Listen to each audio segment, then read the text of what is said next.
တရုတ်လူရန်တွေးတဲ့အခါဒါမှမဟုတ်ကိုကိုလာရှုပ်လို့ပြပြတသားပြောခြင်းရင်ဝိတ်你在干嘛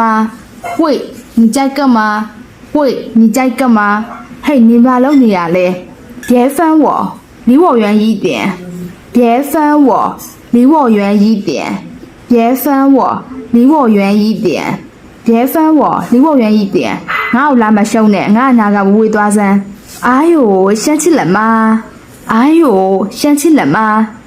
哎呦生气了吗အမလီစိတ်ဆိုးသွားလား关你什么事闭嘴关你什么事闭嘴你နဲ့ပါဆိုင်လဲပါဇက်ပိထား关你什么事闭嘴ဒီပုံစံကကိုအလုံးရှုံးနေတဲ့အချိန်ဒါမှမဟုတ်စိတ်မကြည်တဲ့အချိန်မှာလာစားနှောင်းနေရင်တုံးလို့ကောင်းပါတယ်တစ်ဖက်လူကကိုကိုအမိတ်ပေးတယ်လို့လာပြောတဲ့အခါမှာ听我的你应该这样做听我的你应该这样做听我的你应该这样做ငါပြောတာနားထောင်နင်ဒီလိုလုပ်တဲ့နဲ့你以为你是谁你以为你是谁你ကိုနေဘယ်သူမှတ်နေလဲ你以为你是谁你以为你是谁你以为你是谁你ကိုနေဘယ်သူမှတ်နေလဲ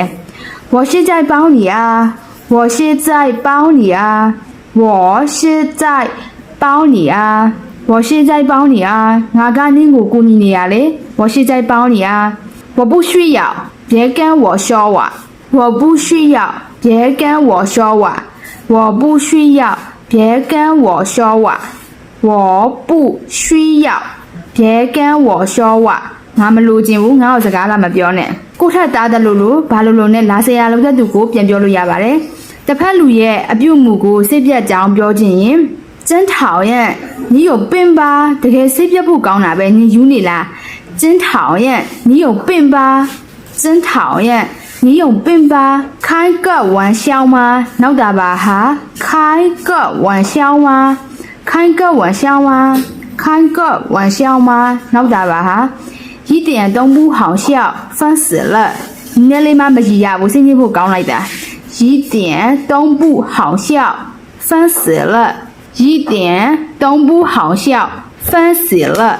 一点都不好笑烦死了你那妈没一样我心情不高来的တစ်ဖက်လူကအသေးပဲမရှိတာတွေလုံနေရင်တုံးလို့ရပါတယ်အခုပြောသွားတဲ့ဝကြရဲ့အကောင်လုံးကိုတရုပ်လိုပဲတည်တန်းပြန်ပြောပြပါမယ်ဝေး你在干嘛别烦我离我远一点哎呦生气了吗关你什么事闭嘴听我的你应该这样做你以为你是谁我是在帮你啊我不需要别跟我说话真讨厌你有病吧开个玩笑吗一点都不好笑烦死了အခုပြောသွားတဲ့ဝကြလေးတွေနဲ့ပတ်သက်ပြီးအကြံပြုချင်တာရှိရင် comment မှာရေးခဲ့ပေးလို့ရပါတယ်နောက်ထပ်လည်းဘာတွေဆက်ပြီးသိချင်တယ်လဲဆိုတာကို comment မှာရေးခဲ့လို့ရပါတယ်နော်